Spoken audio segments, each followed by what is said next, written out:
Доброе время суток, на связи Максим. На повестке дня появились пару интересных выборов в адаптивной музыке. Мой ориентир идет на демку через 4 месяца, поэтому приходится принимать важные решения о разных идеях прямо сейчас. Например, в игре в демо будут враги-кошмары, девочки, с которыми происходит битва.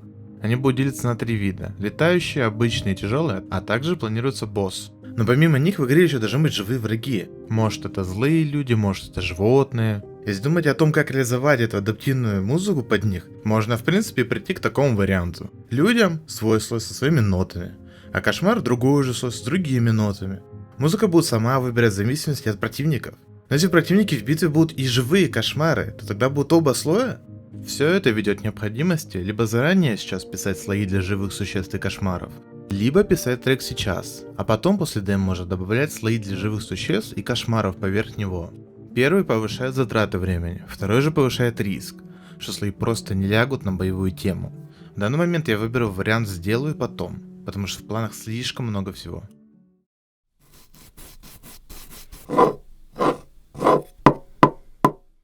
В игре планируется система диалога девочки с собой, в которой игрок делает выборы, которые влияют на концовку игры. Концовок в игре 3, а значит можно предположить, что это плохая, средняя и хорошая. Все это ведет к интересным идеям для игры, от которых нужно подумать и принять решение, реализовывать ли и когда это делать. Первая идея. Дополнительные слои музыки сверху обычной музыки. Чем дальше игрок уходит в какую-то из концовок, тем больше нот в слое и больше акцент на эти слои. Проблема здесь в том, что если игрок принимает примерно равные решения, то какие из слоев будут играть? Скорее всего, если включить все слои, то будет анархия. Может быть не будет, но это нужно полностью контролировать это и тестировать, а это требует очень много времени в данный момент.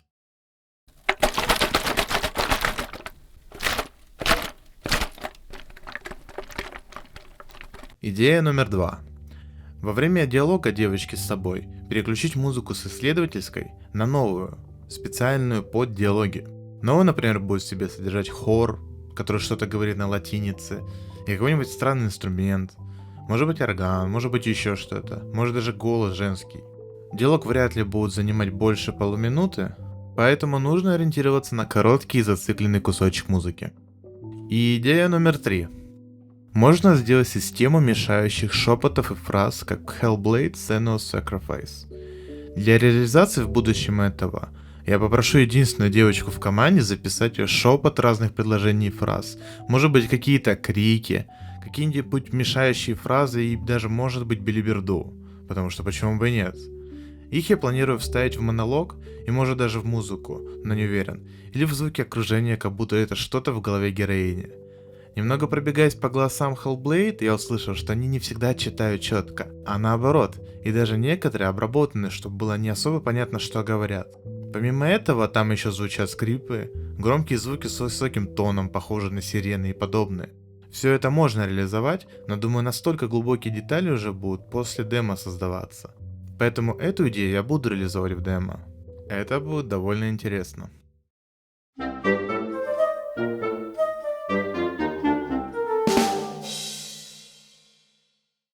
Пробежав по вершкам документации FMOD и проекта Celeste, я выписал для себя основные функции. Как оказалось, со всеми я знаком, поэтому сложности с их большим количеством не возникает. Дальше я планировал углубиться чуть больше в документацию, пытаясь найти те оставшиеся 10% функций, но их не нашел. Это в принципе все, что я искал. Эти 25 функций. В голове начинает уже выстраиваться система со всеми функциями, поэтому думаю, скоро начну накидывать эту основу в проект FMOD. На прошлом проекте, где я использовал FMOD, я открыл отслеживание событий только под конец, я просто забыл про него. Вот там в локации появлялись одинаковые звуки, а я пытался понять, почему и как их убрать. Вот где отслеживание нужно было, поэтому я его и открыл. До этого момента я просто забыл про его существование. В данный раз я эту ошибку не допущу. Отдельно благодарность могу высказать проекту Celeste от PowerUp Audio, которые выложили в открытый доступ на сайте FMOD проект для обучения. Очень помогает с точки зрения примеров реализации многих функций игры. Также можно поблагодарить их за стримы на Твиче, где они разбирают демо-рилы людей, которые им присылают, со звуковым дизайном или музыкой. Очень информативно и полезно для понимания дыр и недостаточного навыка в определенных вещах. Благодарю за просмотр.